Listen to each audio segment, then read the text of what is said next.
literally, this was what he was saying in the interview. And I was like, I think that there's more fear of a woman's voice than a man's voice.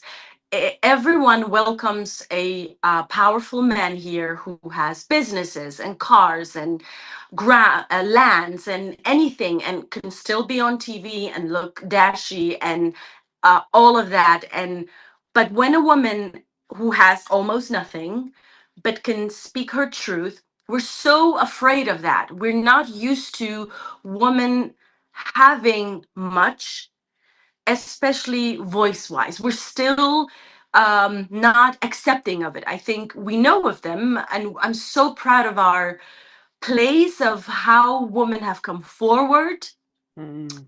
everywhere, but we're still not used to it, or I think we're not still accepting it.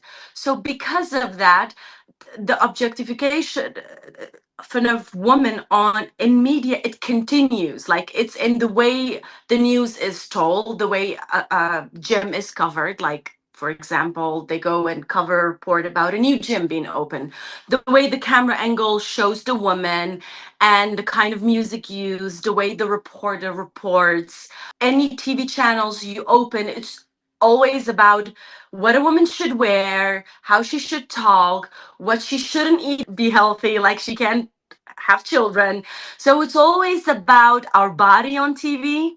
Mm. And it's always like, I saw yesterday, there's a film festival and there's this guy I randomly saw, and I immediately scrolled away, and he was saying, well, my short movie is about this woman who's covered, and we want to show that covered women also are productive and doing good work, and not just the other woman. Like, literally, this was what he was saying in the interview. And I was like, you should be highlighting what we've achieved in the past 2 decades. It was impossible what we've been able to achieve. It costed so many blood of our sisters, and it continues. Like, we're so focused on a few girls who are models, like, oh, the girls and their G wagons.